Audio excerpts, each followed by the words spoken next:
All right, welcome to another episode of The New Now. I'm here with my good friend Tom Christ, and we're going to share some woo-woo topics about astrodynamics, different entities, kind of things you need to watch out for, and synchronicities, and how to kind of read the events in your life and read these multidimensional phenomena that come in terms of thoughts, dreams, subtle energies.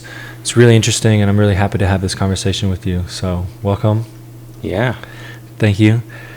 So earlier today we were sharing just like experiences with shadow beings, and I'll just flow into the story that I was sharing. It's a good way to start. And it's interesting. So I had heard this story years ago from actually a UFC fighter. He was just a trippy dude, really cool dude, and his father, as he was passing, he was in the hospital with his dad, and a shadow figure popped up in the corner of the room. Whoa. Yeah, and children obviously have like a thinner veil. They'd be seeing stuff. Oh, when he was a kid. Wow. Yeah. So one day I was at a rainbow festival and was just going through some stuff. It was a really big moment in my life, and I met a dude, just poured my life story out to him. And he's like, dude, what are you doing later? Do you want to smoke this DMT with me? And I was like, I'm leaving in an hour. So he brought me back to his camp, gave me this DMT, and he said, pray over this for a month and call on the highest beings that you can call on and do all that cool stuff and invoke very beautiful energies regarding this ritual. So I did that. It was July 30th, 2015. I had this really good weed that I was mixing the DMT with, and it was very psychedelic, so I was going to smoke it as soon as I woke up on the blue moon. And as I'm waking up that day, I'm coming back in my body from dream time, and there was like this distortion, there was like this bending light. Like I was in my room, I could see my room like long, and like when you got wet eyes or something like that. And I'm hearing this freaking sound as I'm coming back in my body, and there's a freaking shadow being in the corner of the room. And before I realized that, I also forgot to mention, like, I was upset because I thought I'd already smoked the DMT. I was like, dude, I smoked all the DMT and I don't even remember what happened. I'm coming back in my body. But what really happened was Spirit didn't want me to smoke DMT. Also, 1 or 2 years prior, my sister and her boyfriend had an experience with the demon in that room. So that's one of the only crazy stories I have. And yeah, it's really interesting. So That's pretty freaky. yeah. I mean, I wonder if it knew that you were going to smoke DMT. Yeah. Like it heard about it somehow. It felt and it was like just waiting for the moment. Right. And then maybe it didn't think that you would be aware of it. For sure. Yeah, I mean, we're experiencing something in our community with, psychedelics are so powerful, they're so amazing, but it seems like when the container is compromised, loose, lesser aspects come back from like the astrals and these realms people are traveling to, and then they're, rather than having these detoxing experiences, they're coming back with like baggage from the other side. Yeah, like detoxing certain things and then picking up new things to replace them that are potentially even more dangerous. Yeah. Yeah, and the agenda of these other dimensional beings, I think oftentimes it's on a level that, it's so not human. Whatever their agenda is, it just makes no sense to us logically if we were to understand like why they do these things. But I think a lot of times it's feeding on the lower dimensional aspects of ourselves. Or I mean, it's feeding on our lower selves. And yeah, that's what I've found. I mean, they're kind of like parasites they're like a symptom of the frequency that you hold. Yeah.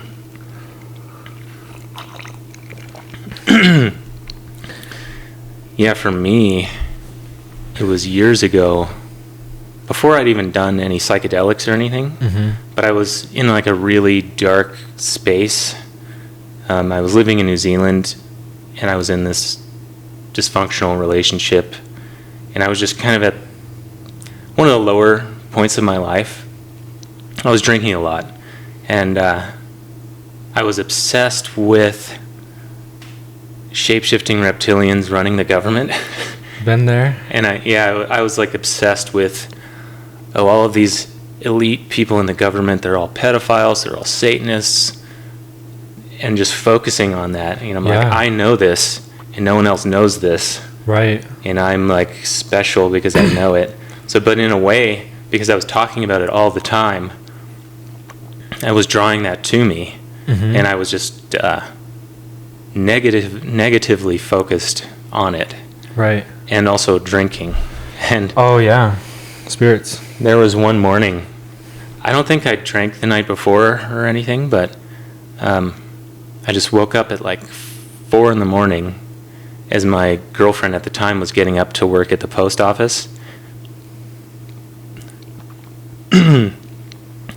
And I just opened my eyes and I was paralyzed, and there's this shadow figure just kind of slowly rising up out of the corner of my vision, just slowly rising and coming towards me. And I'm like, fuck, I can't move. And then it says, I am going to kill you. Wow. It was like kind of stereo. That's consistent with the sleep paralysis stories. Yeah. And I had never heard of this. I'd never experienced it. And I'm just like, the fuck is this thing coming at me and wants to kill me? That's wild. I mean, I could have thought of something more creative to say, but that's just what it said. That's scary. Yeah. And instantly invoking fear. And I saw this YouTube video years ago of this brother who was astral traveling and seeing an astral parasite hovering over. He had like infinite dimensions of his house, and in one of the dimensions, in one of his selves, this rainbow energy was being pulled by this shadow figure. So to get fear, you're consenting, like, oh, this thing has like authority or some type of power over me. So yeah, it wasn't necessarily creative, but it was efficient, Yeah, like especially when you don't know the nature of their game, right? And they just come at you. You think, oh, this thing is powerful. I mean, at the time, maybe it could have killed me, but my girlfriend, she walked into the room, and then it just kind of slinked back and just disappeared, and then suddenly I could move again. And I was just like, I'm not gonna sleep. I just put on that show Lost at the time. Oh yeah, it was really popular. That was 2003 or 2004 or something. And then, I assume like, oh, it's because the reptilians and Satanists, they know that I know about them, so they're like sending things towards me. I think that's the thing. I was talking to a brother. He was visiting Sedona last year, and in the 90s, he was having deep meditations and not talking to anyone about it. And he's in New York City. There's no cell phones. He's not looking up stuff on the internet. And yet, he thought he was going really deep, really high. And they just started monitoring him. Like agents were kind of sabotaging his life, doing really weird things.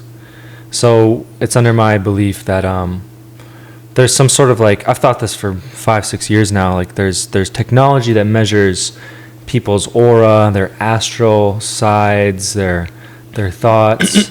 There's technology that probably measures that, So yeah, I'm sure. Yeah. And just like the nature of the entities themselves that are working with those people that are in control, they're all connected through this dark astral web of some kind. Yeah. So I think it's just an automatic, like what you're focusing on comes to you in one way or another. Yeah. And I mean, that's definitely what I was focused on at that time. Oh, for sure. And that's an easy way. I find this so common is so there's naturally occurring thought revolutions that are happening so many times a year in different facets, cultural phenomenon. And as people start to wake up, the elite have little, martial arts, there's reversals. You use someone's energy against them. So they have all these little tricks and traps to make you think you're moving ahead, like, oh, I'm finding stuff out.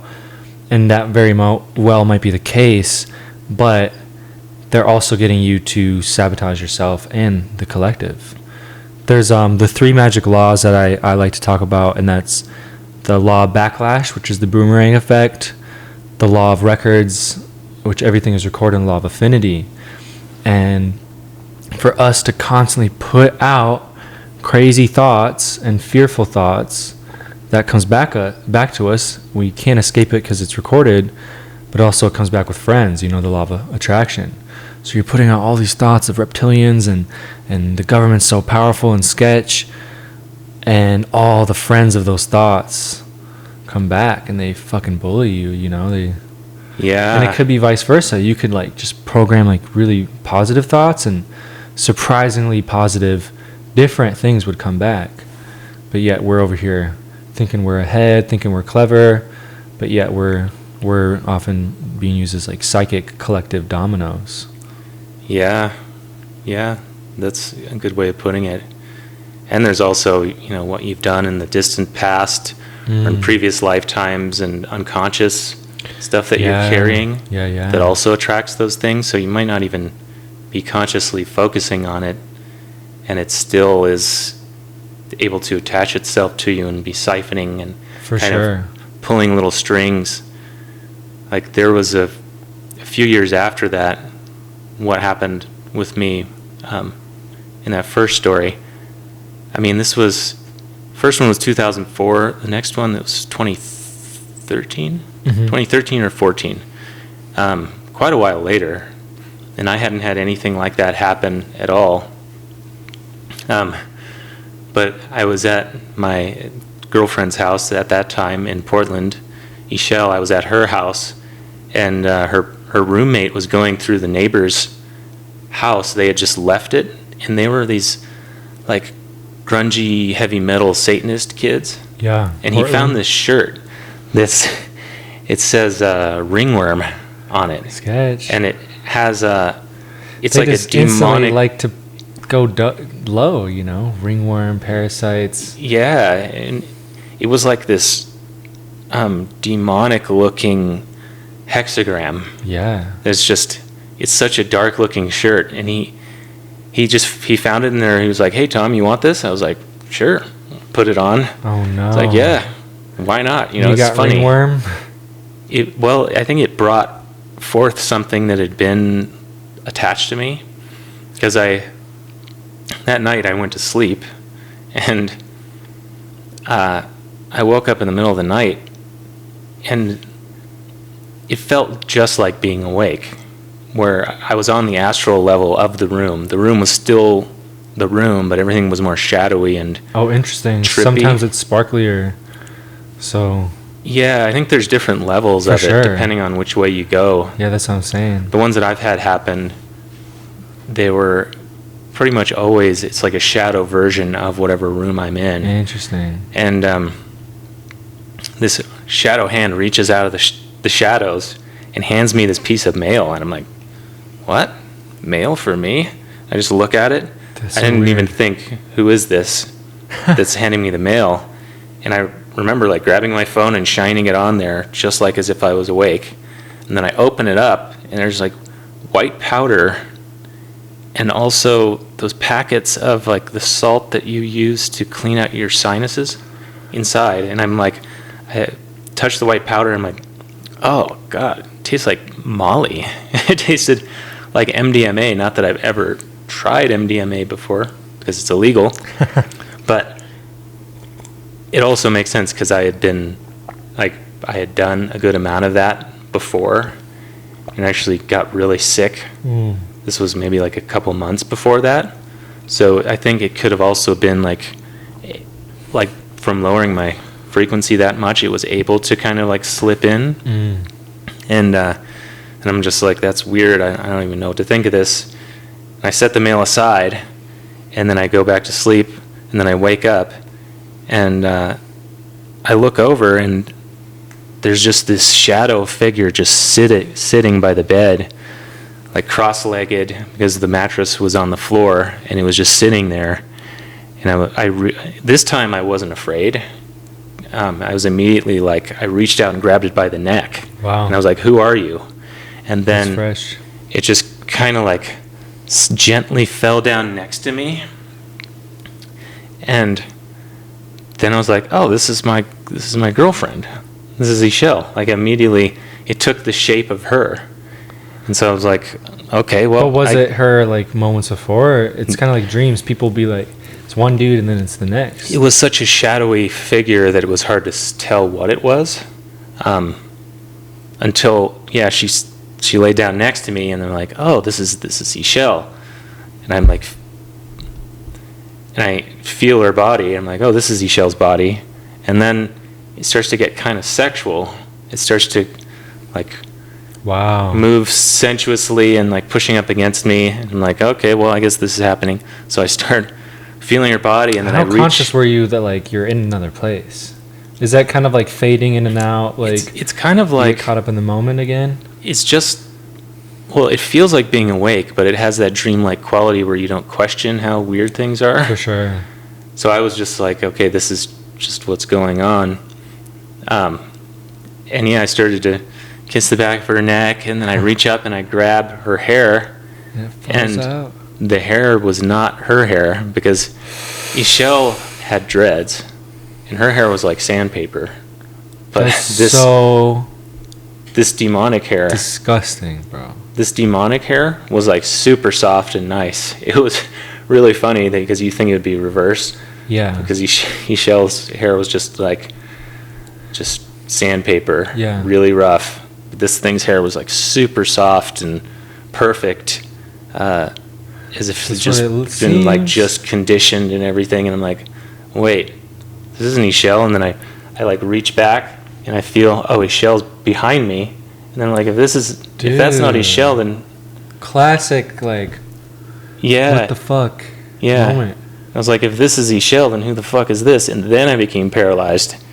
And as I'm like slowly, I'm like trying to turn my face over, just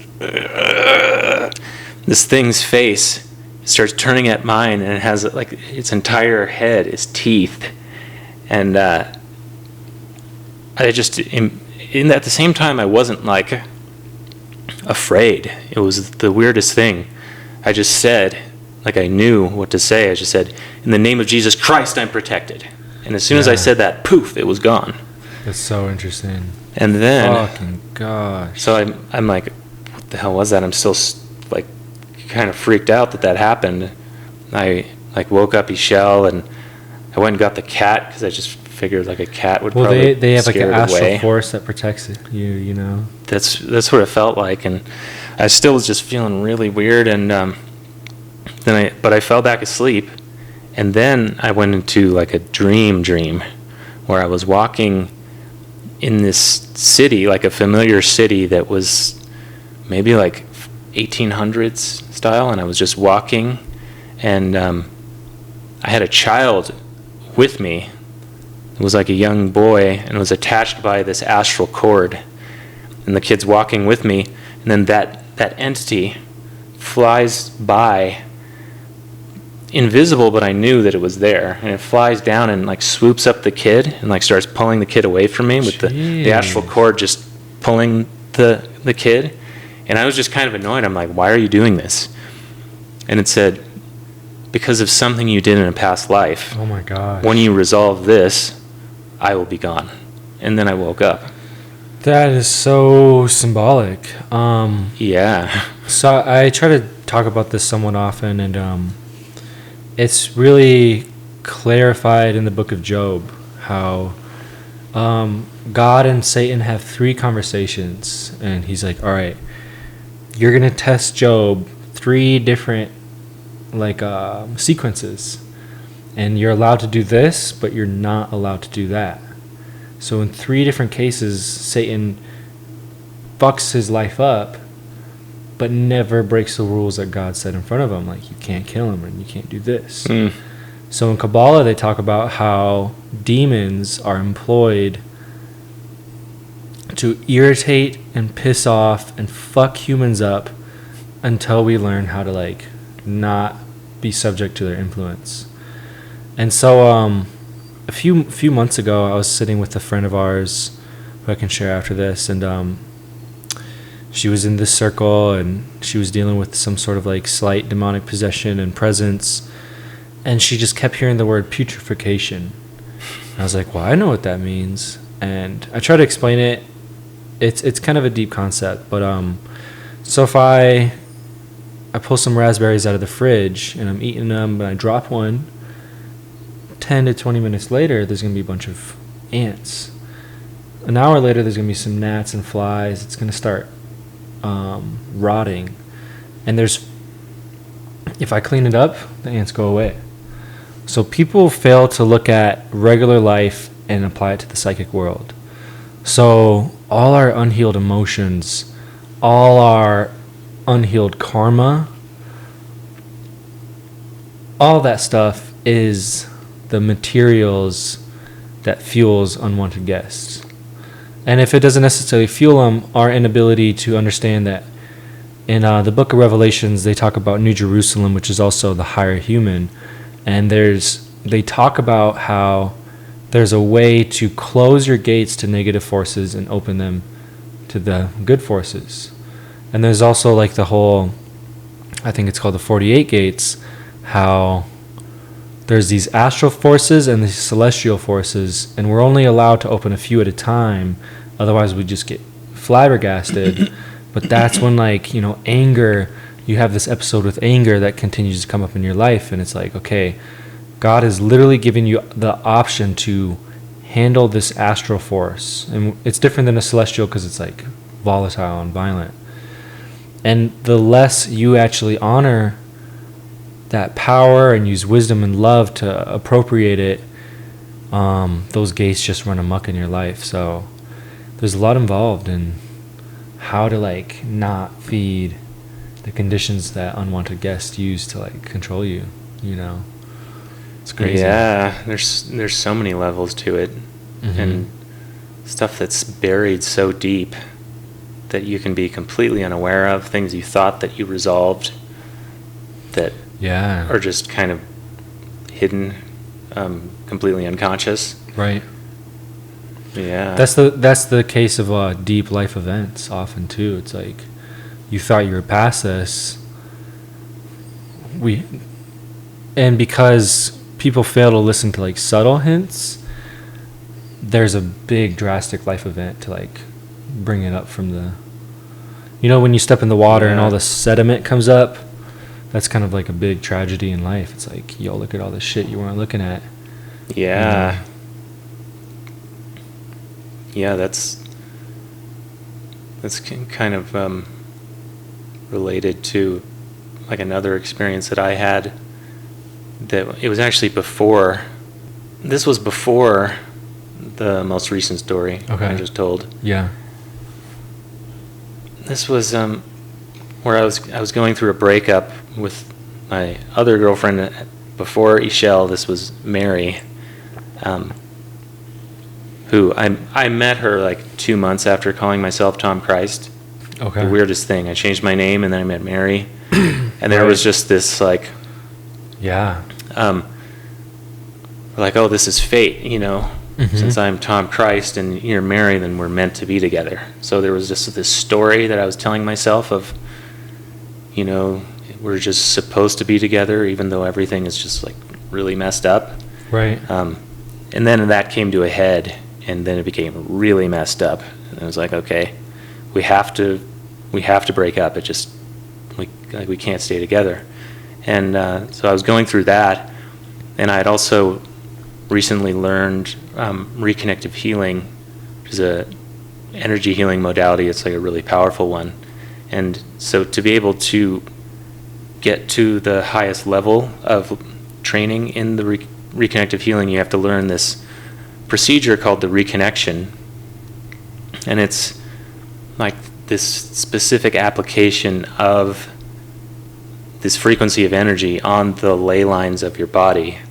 And if you look at the Keys of Enoch, that book prophesized this healing modality. And there's a big story behind it, but so I received the reconnection in order to be able to learn it. And it's a 2-day process. So I received the first day of the process, and I went home, and we were just going through this really hard time, and I fell asleep, and then I came to, and it was just like being awake, just like before, and I was laying outside my body, like I had just come out of my body and just like fallen, and then I look up, and there's these creepy astral kids that are bursting into the room. They just like kick in the door, and they're maybe like 7 to 10 years old, but they're shadow beings, and they're just thrashing around and like kicking stuff. And they weren't like hostile exactly, they were just extremely wild. Yeah, a lot of them aren't necessarily sinister, but classified as like extremely mischievous. Yeah, that's the feeling I got. They were just extremely mischievous. And then I look over in the corner, and there's this astral baby just sitting in the corner, just shrouded in shadow. And I knew... Jeez, what are you... I knew this was my baby. Like, I knew this baby was some part of me. It was my responsibility, and I had to, like, accept it. And I got up, and I didn't want to look at it. And I, like, get up, and I'm walking towards the baby, and I reach down and pick up. I pick it up, and then I pick it up, and I say, "I love you." And as I said that, I shot up out of bed, said, "I love you." And then Wow. I started crying because it was so just creepy. But it was... So I've never even had experiences close to these. Yeah, it was like messed up. I mean, it represented what I see now. It was some sort of integration of my shadow self that was also part of my child self that I'd locked it away somewhere and disassociated from it. And I was also like projecting that onto Mary as like the innocence that I no longer had or something. There were so many levels to it. So you saw her with that innocence? That was the way I had seen her. Okay. And then when that innocence was like shattered, wow, then it just shattered the narrative that I had in my head that was just not true, you know? And not to say anything bad about her, but that's just where we were at that time. Yeah. And and the reconnection is, what it does is it opens up the channels in your body to reconnect you to what they call the multidimensional circulatory system, where sources of information that we've been cut off from are coming in again. Mm-hmm. So it puts you on a new track of synchronicity and like really gets your life path moving. Right. And so to have that in conjunction with that experience on the astral plane, it really said like this actually did something for sure. And then everything after that, after we split up, it was a completely new way of being. Like we both left Sedona. I went traveling. We both went traveling separately. And then just kind of had to rediscover who we were. And that was all, like that really kicked off some much needed integration of that shadow part of myself. Yeah. So it's interesting, a few things I want to say. A lot of times they say what we crave in our parents and don't receive, we constantly look for in our, say it's your father figure, you constantly look for that in your male relationships, and if it's what you wanted from your mother, you constantly look for that in your feminine relationships. Earlier, I don't think I said this. It came to mind though. It's said in like spiritual communities and sacred orders, they're always saying how important it is to purify, because these unintegrated parts of yourself, whether they're not a foreign entity or they come as this strange apparition that is just a reflection of a aspect of you, that it constantly just blocks and blocks and blocks and blocks and holds you back, blocks goodness, blocks enthusiasm, which enthusiasm is a word that means to be possessed by God. And it just like, say a miracle, say the number one miracle worker came and did psychic surgery on you and removed all these charges, if that's even possible, like you kind of were saying, like you can get your life on track, and by going through these things, like things will just start speeding up and radically shift. And yeah, like I randomly said this word the other day, manifestation chart, and like all these little charges and thoughts and all these things in our aura have a direct correspondence with different realities. And the law of resonance is every reality has its resonant match. So when you have these shadow selves and you're entertaining shadow beings or just astral parasites, like rather than living these beautiful, amazing lives that, like, even if with the worst history in cosmic history, say you were the worst villain ever, if you cleanse that, you'd be right on track to live a good life. But it's just like no one's educating us to do that. The world is very dog eat dog, go fucking work. Don't worry about stress. Don't worry about burnout. Don't worry about your unhealed traumas. But like millennia of doing that, now we're over here. I think that's directly related to the scamdemic going on. Everyone's just giving their power away, and just all sorts of stuff. There's so many. We live in a bottleneck of crises, meaning any of these crises could take us out, and we have 50 of them to deal with. Oh, yeah. It's all coming to a head right now. Yeah. Just so many unfaced shadows that are just becoming so prevalent everywhere. It's right. Really astonishing, like how it's heating up. Every country, there's just so many things happening in each country. Mm-hmm. Like totalitarian control just taking over, and just collapse, societal collapse. And all likely related to people's denial of wanting to face, like what the government has really been up to this whole time, and like how it's all been just one interconnected web of manipulation that's been going on just globally. Yeah. And now it's happening. What people like David Icke have been saying since like 2000, or the 90s for him. Yeah. When I read his book, that was when I got obsessed with this stuff. Emerald Tablets talks about what he was talking about. Yeah. He mentions the Emerald Tablet. That's where I first heard of the Emerald Tablet, was in one of his books where it talks about the serpent-headed.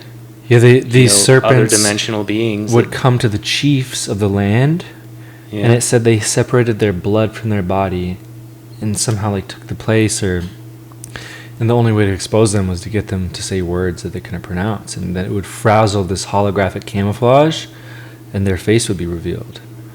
That's in the Emerald Tablets, which sacred orders have credited as gospel for years, millennia. Yeah, and the Emerald Tablet is definitely real. Like, you read that, you're definitely getting in touch with Thoth himself. Yeah. When I read that, I had another freaky experience.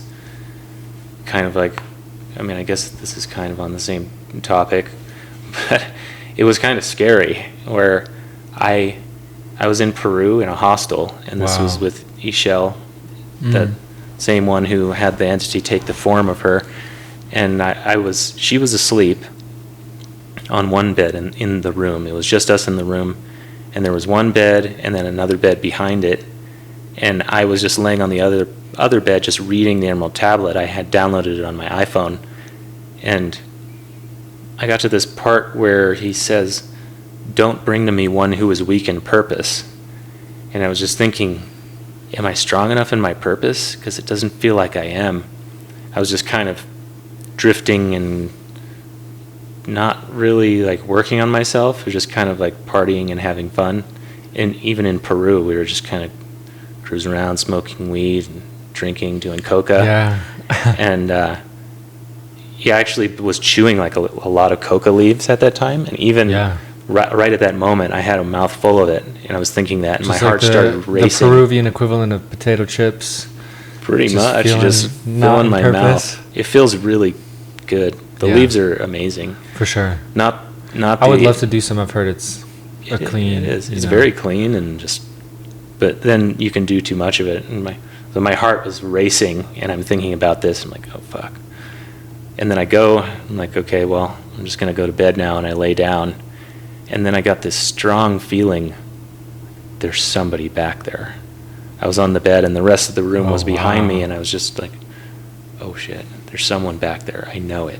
And then Ishel wakes up, had no idea what I was thinking, had no idea what I was reading. She was asleep. And then she opens up her eyes and says, I think there's somebody back there. Completely unprovoked. And I was just like, if there's anyone back there, let yourself be known. And then there was nothing. And I looked back, and nothing. But it was a vibration that was so strong that, and I felt it before because I've encountered him before. This was like him just coming up and just really staring me down. Like, you need to get to work. Yeah. And it was so overpowering. And then that night I had a dream that I was standing at the top of the mountain in Pisac, Peru, and there was a UFO that was like coming towards me. Yeah. Huge, epic one. That's all I really remembered. But yeah, I mean, he really knew what he was talking about.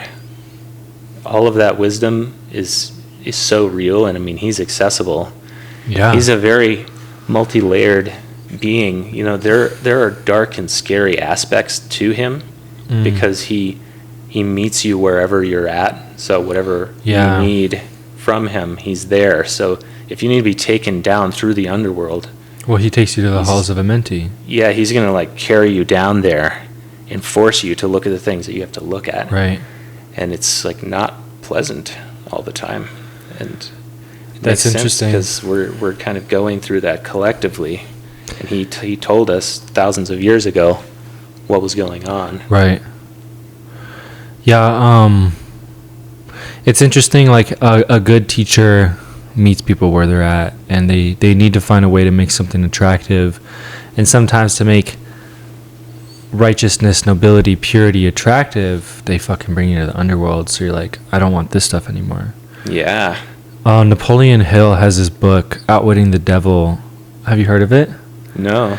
It's a really trippy book. So he believes that every gesture he makes has its positive and negative counterparts, and that he believes he can start to measure the negative counterparts as a way to interview the devil. Meaning, like, if he thinks a neutral thought, he would tap in and intuit this like shadow of it.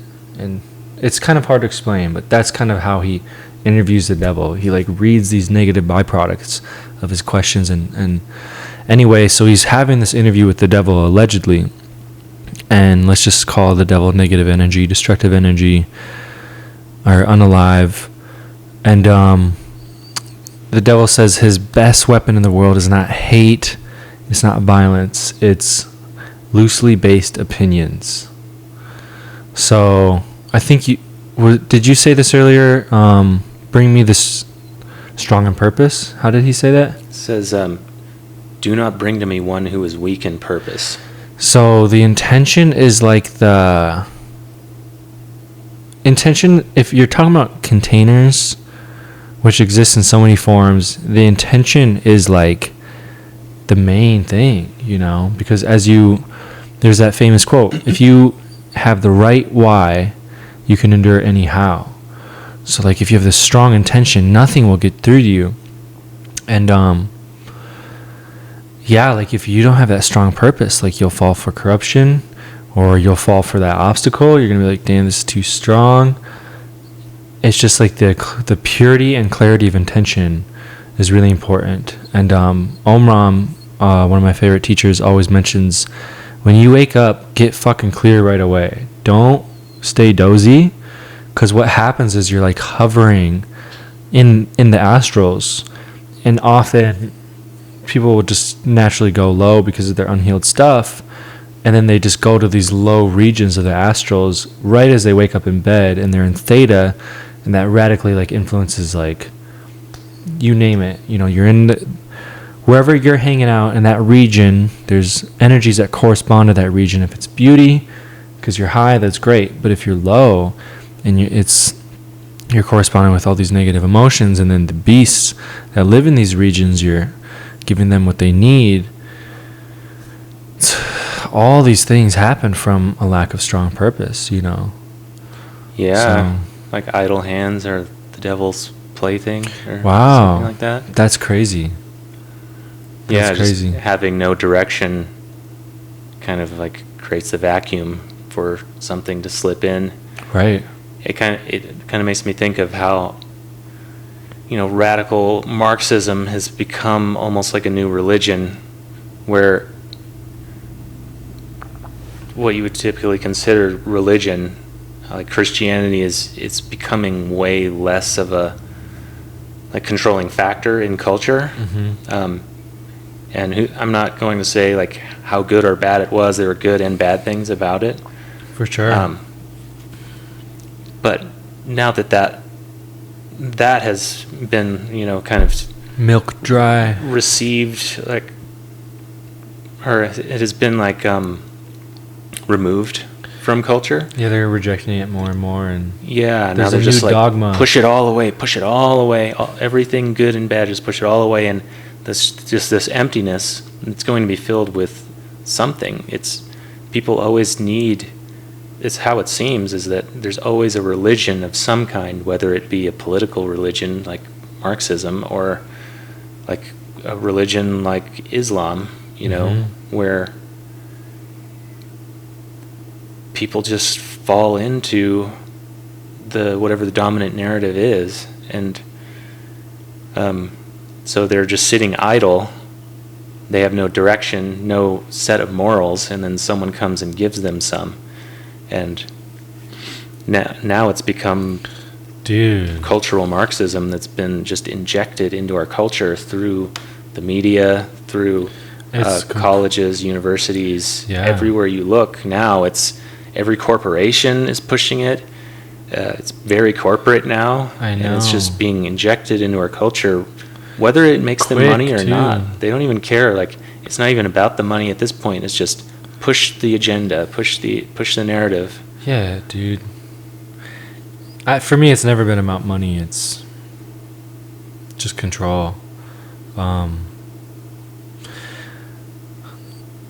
That's so wild. And I've constantly said this. People don't get mad until the TV tells them to get mad.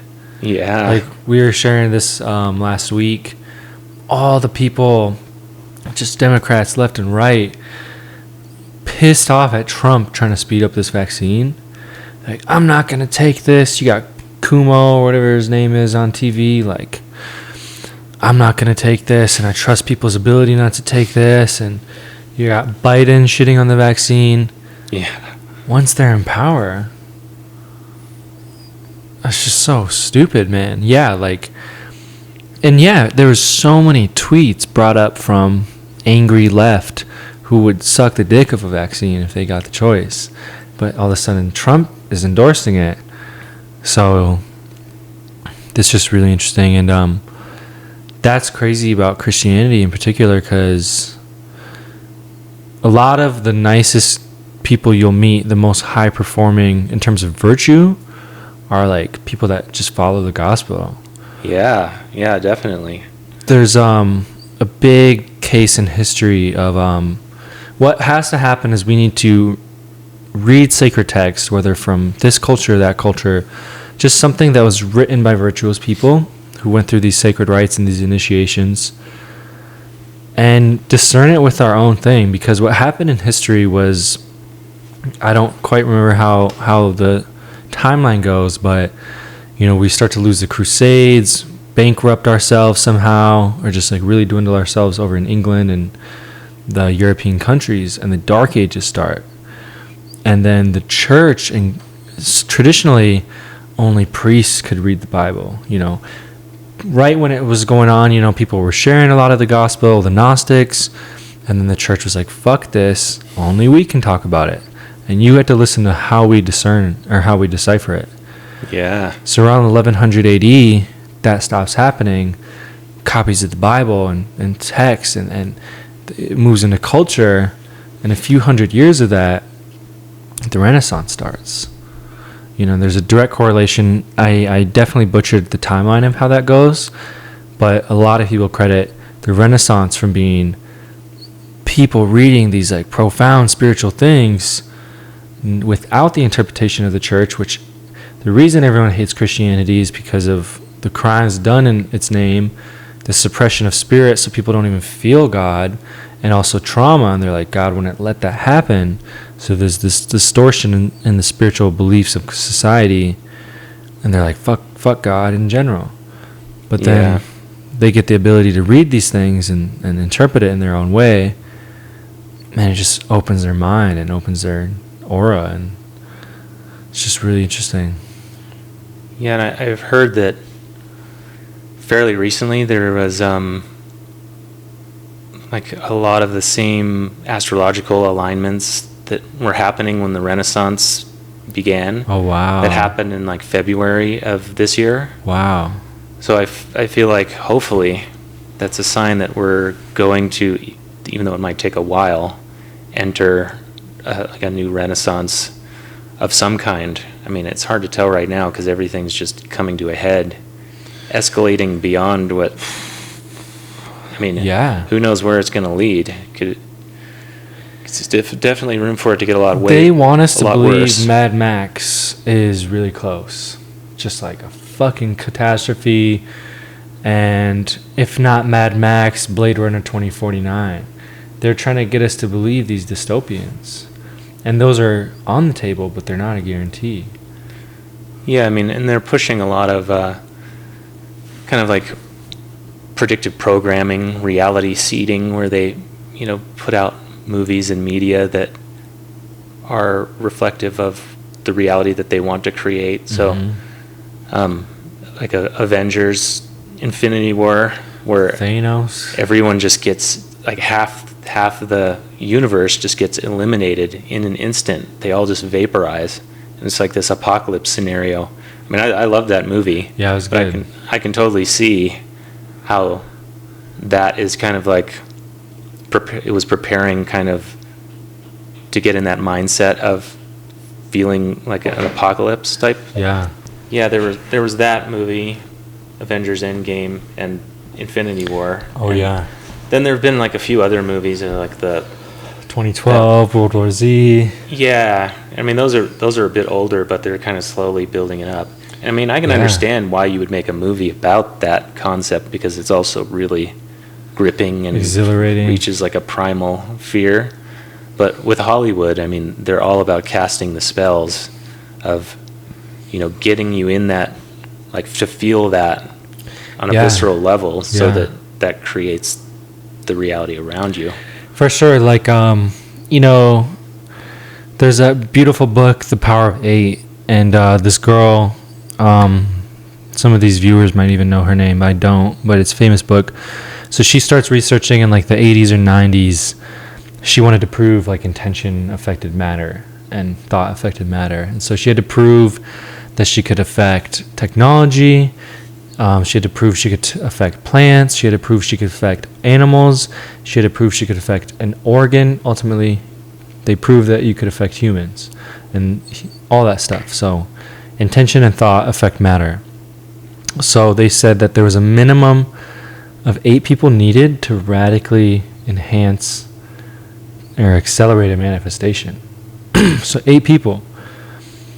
Think about 8 million people. How many Americans are not aware of some level of this COVID? Yeah. Everyone fucking knows about it. And everyone has deeply emotional charged thoughts about it.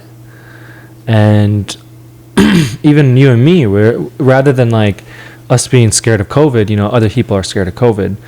We're also often tapping into fear in our thoughts because it's like, what's going to happen? It's not fucking a virus I'm worried about. It's government takeover, sketch shit. False flag alien attack. For sure. And we're just, if fucking 8 people accelerate a manifestation, give 8 fucking million, 8 billion, you know? Yeah. So. That's why they got to keep pumping the media, you know? Yeah. Just, Operation Mockingbird, just pumping it. And it's become so see-through at this point to anyone who thinks for themselves at all. Right. What they're doing, the way that they steer the narrative in whatever way they want. I mean, right. It's so one-sided. And I mean, and you actually have, like, the weirdest thing is, like, Fox News, who, like, is also a propaganda outlet. They're actually dropping, like, little bits of truth here and there. Yeah. A little bit more than the others. For sure. But then even that, it's still, I'm certain that there's some sort of agenda behind them, like... Controlled opposition, for sure. Yeah. If people are going to be talking about these things, rather than giving them an outlet to talk about 100% of the material, put it on Fox News so they can talk about 5% of the material, you know? Yeah. If they're anti-vax, put a little bit of it on Fox News so they only talk about this much. Yeah. But at the same time, they have been saying a lot more than I've expected. I'll just say that much, you know? Yeah, I mean, I used to hate them. I mean, Yeah. They were the ultimate, like, evil, conservative, pro-war, you know, Yeah. pro, like, 9/11, the whole, I mean, they pushed the whole propaganda of 9/11 not being an inside job. You know, they were, I mean... And they were a big famous case where 2 of the reporters, or 3 of them, lost their job, tried to sue Fox for firing them for reporting the truth, and the court was like, the famous case, I think it was like in 2009, they're like, there's no law saying the media has to report the truth. And that was Fox News, yeah. Wow. But the other week, probably a while ago now, I did see how they were sharing 2 things, or basically just one I'll share, because it's the same thing. This dude wrote a big ass book about Epstein's friend list and a detailed multi-chapter long about Bill Gates' friendship with Epstein. Whoa. And that's on Fox News, and I'm like, why are you doing this? Like, thanks, I guess. Weird. Yeah. Man, there's so many levels to it. It's hard to decipher. I think they like to confuse us too, because at this point, I said it earlier, like, it's the same in like martial arts reversals. Like, they let you like think you're moving forward, and all this energy that you use to move forward somehow gets put in another trap, you know? I've noticed they're also pushing, it seems to be mostly coming through conservative news outlets, is the, like, kind of prepping people for a false flag alien attack, where they're just like articles where, oh, the Pentagon knows that UFO exists and they've known for some time and there's nothing we can do about them. They're like saying that this could be a potential threat, and I've seen it. Yeah. They've been putting that out, like, these could be a threat, just so you know. Like, we don't know how to stop them. They're way beyond us. And just be a little bit afraid, and to kind of pump up the, like, oh, we might have to fight aliens type of thing. And it's going to be they're using their hidden technology, commit an alien attack on some major city. Well, if you go to any major city right now, there's these amazingly well done holographic billboards.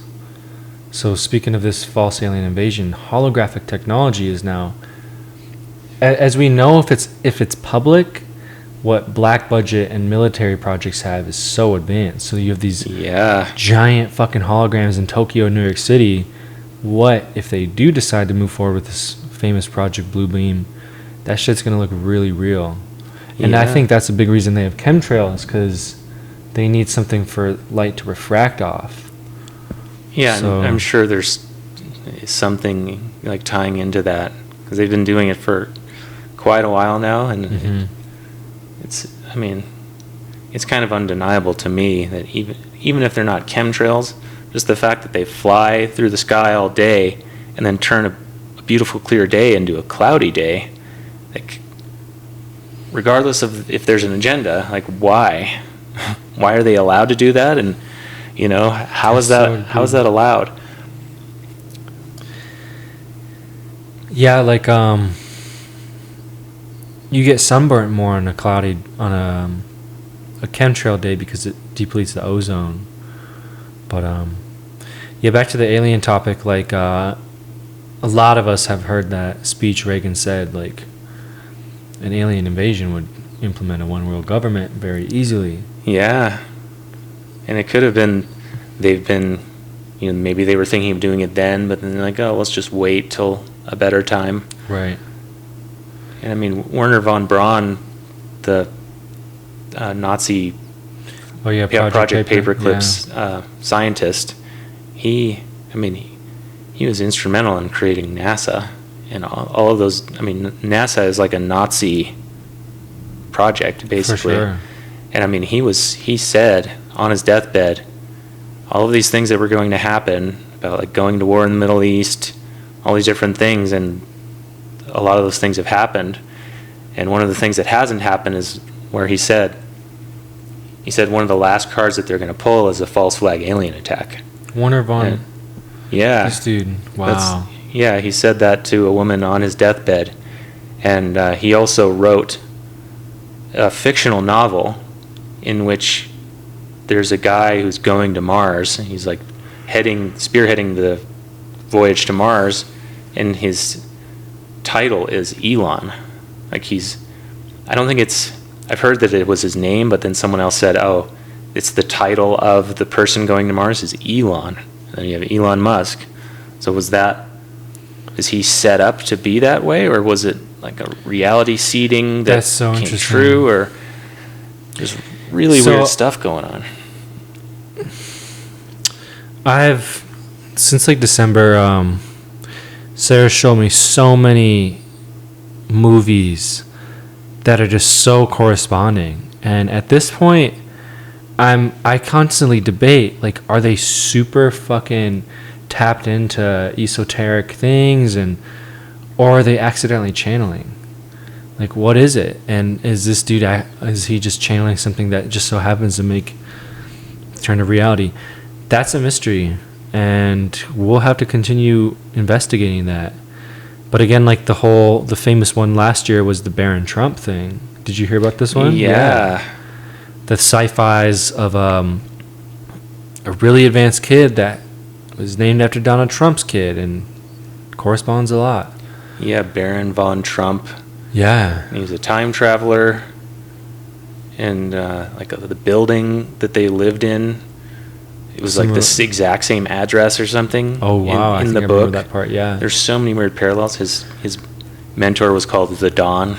Oh yeah. Baron von Trump, his mentor is the Dawn.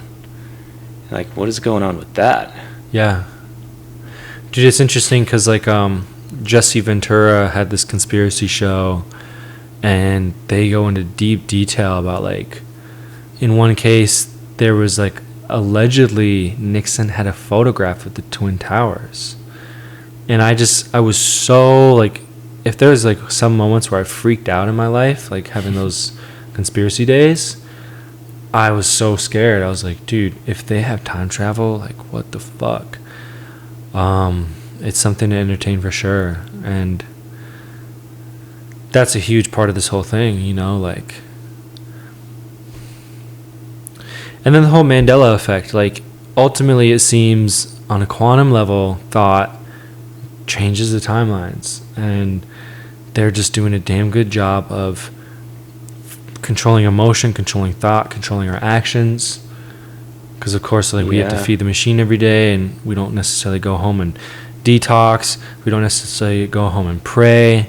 We don't necessarily go home and meet with fellow magicians and be like, okay, there's trauma affecting this point of the earth and it's affecting the grid. How about we cleanse this trauma and at least alleviate some of this stuff? We don't do these things. And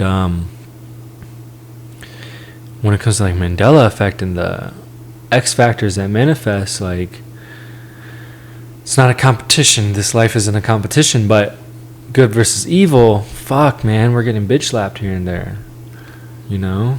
Yeah, they're really going for it right now. I wonder how much CERN is influencing the way that the reality is just getting so crazy. Right. Because I've, like, at that place where they're, what are they, like, colliding particles, or I don't even know exactly what they're doing, but they're like messing with the fabric of reality. And allegedly trying to open portals. And they have a statue of Kali.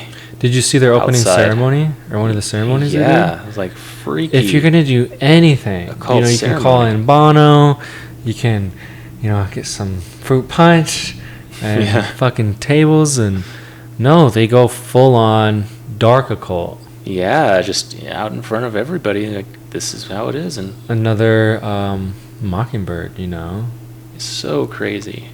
And then I also saw... But the thing is, even if they were opening portals, the fact that now millions of people are like, what are they doing? Are they opening portals? And that's what they're there for?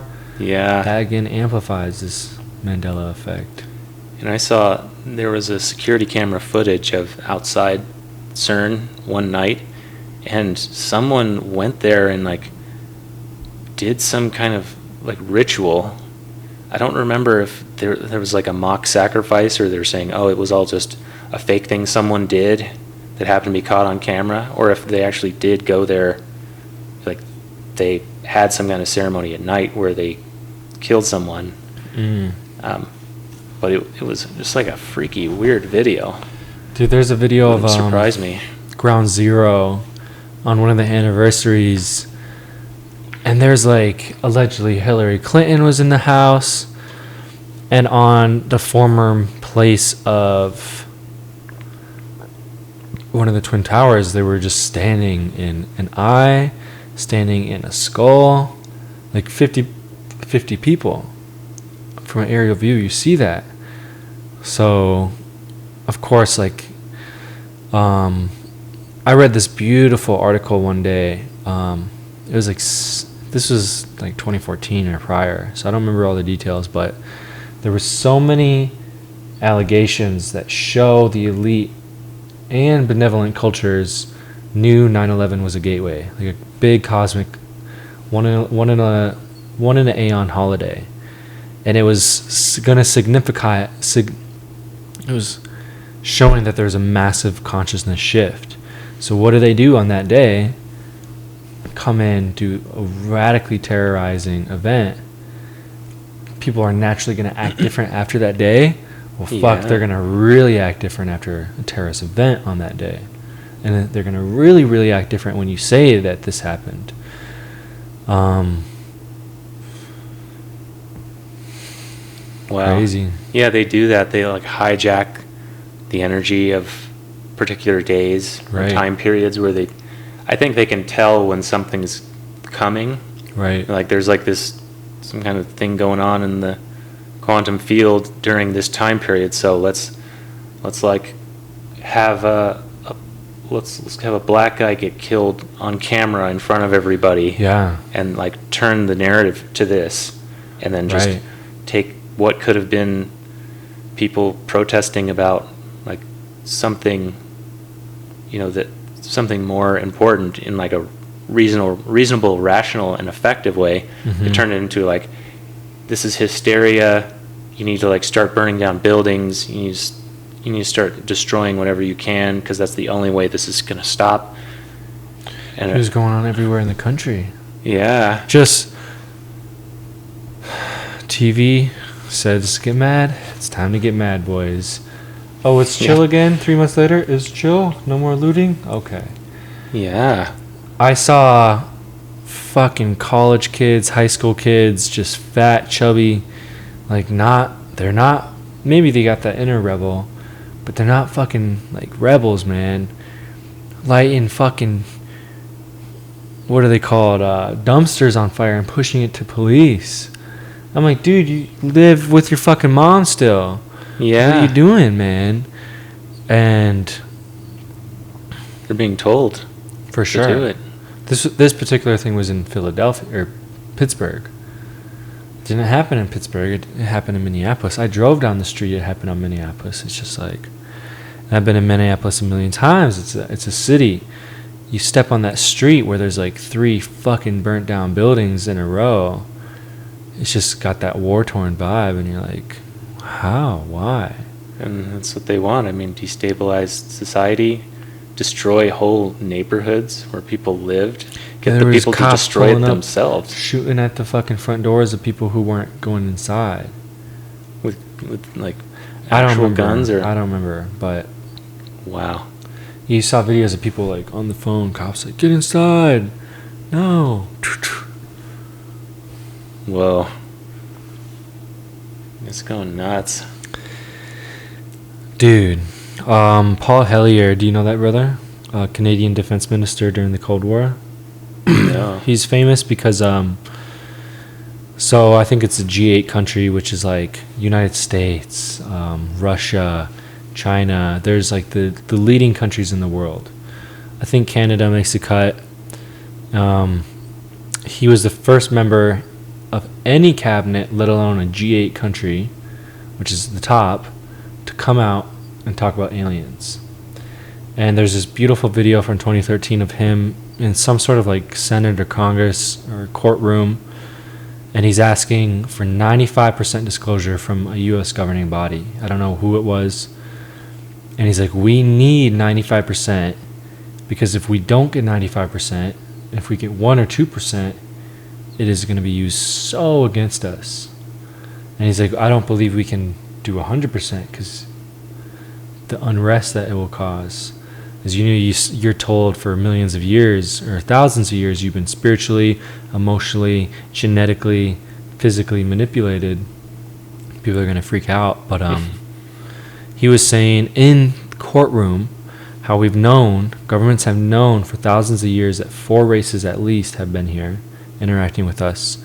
And in court, he shares how the U.S. Air Force provided refuge to 2 beings on a base. Like, oh, fuck it. Yeah, stay in that room. This is in a courtroom, man. Wow. From a cabinet member of a government, you know. And like, why is that not on the news? I mean, and I talked to him, waking people, and not even a lot of people know about this guy. And when I heard this video, I was like, this changes everything. But no one knows this guy. And there's a lot of that type of information coming out now, and people are just so preoccupied with other stuff, right, that they can't really focus on it. And I think that's part of why they're letting it trickle out now. Mm-hmm. It's because it's in a sea of just crazy shit happening. So right. It's just the least of our concerns. Like, oh, well, aliens, of course we knew. Most people already knew, but now that the government's actually verifying it, that for a lot of people is going to make it more real. There's a cool thing I wanted to bring up in terms of bloodlines and possession. So I remember the first person I heard this from. It sounded credible at the time, and I've heard it more and more and more. And they talk about how the reason certain bloodlines refuse to interbreed is because of the genetic composition that allows possession easier. Yep. And so throughout centuries, this dude dies, but his kid can get possessed by the same entity. Yep. And they just push an agenda over 1,000, 2,000 years. Yeah, they're like really playing the long game, Right. because the things that are controlling them are not in our linear time. They're standing outside of it, and they can see, oh, this is what I need to do for this to line up perfectly. And they also live as kings because of poverty and because of all these things. So they don't really give a fuck. Like, Yeah. I'm gonna live very decadently my whole life, and my kid's gonna pick up where I left off. But at least I get to have sex with all the women I want, eat all the food I want, etc., etc. Yeah. It's crazy. Yeah, I mean, and that's why pretty much all of the presidents that we've ever had have been related. Right. I don't know about Trump or I heard Biden. Trump is but actually like 3 or 4 cousins away from Clinton. probably. Yeah. Because all those elite people, they all just go back into the same family tree eventually, is what it seems like. I mean, it was like 40-something of the presidents have been genetically related to Charlemagne. Yeah. And also going back to Dracula. Yeah. As well. And the royal family they're all related to the U.S. presidents. So Right. what did we become independent from if we're being governed by the same bloodline, just extended in a different way? Yeah, and I was hearing this is the same in European Parliament, in European government. It's like, well, you think this guy got elected, but he would have never even been an option if he wasn't bloodline. Yeah. You know, it's absolutely wild. And like, when is enough enough? Like, was Stalin not crazy enough? Was Hitler not crazy enough? Was Pol Pot? Was Alexander the Great? Genghis Khan? Like, and what do you do when you're chilling, you're friends with Genghis Khan, and he's like, you know, I already conquered 300 cities and I've killed millions, but fuck, like, Istanbul looks really good. What do you do? Like, yeah, boss, yeah. Like, when is enough enough in terms of citizen, in terms of government? I like to believe that there's positive government officials, but jeez, man, it's really interesting. Yeah, hopefully there's a few of them somewhere in there. Rand Paul, for example, has been really outspoken against the vaccines. What's his name, DeSantis, or I don't even know. Oh, yeah. Mm. Florida's governor? Yeah. I don't even know if that's his name. That's how foolish I am in terms of this stuff. But we're just at the age, you know, we are at the shift of the ages where 2012 was just years ago.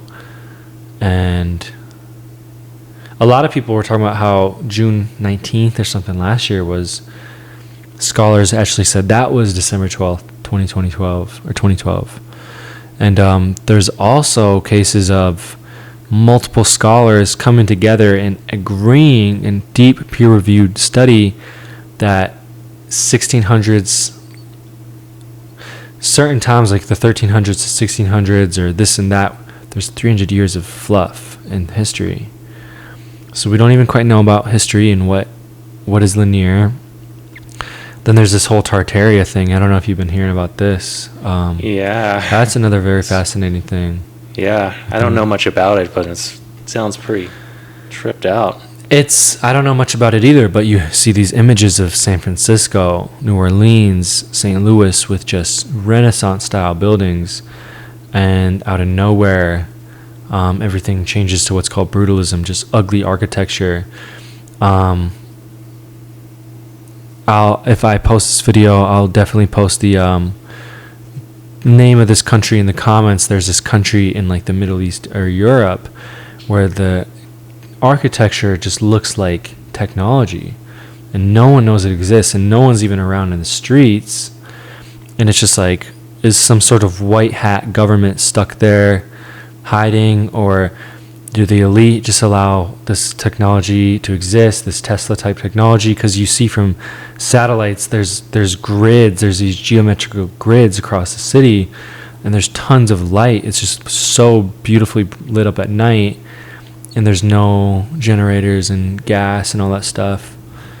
Bryce Canyon, some people think like Bryce Canyon in certain areas, you know, that place in Utah? Yeah. They think it was like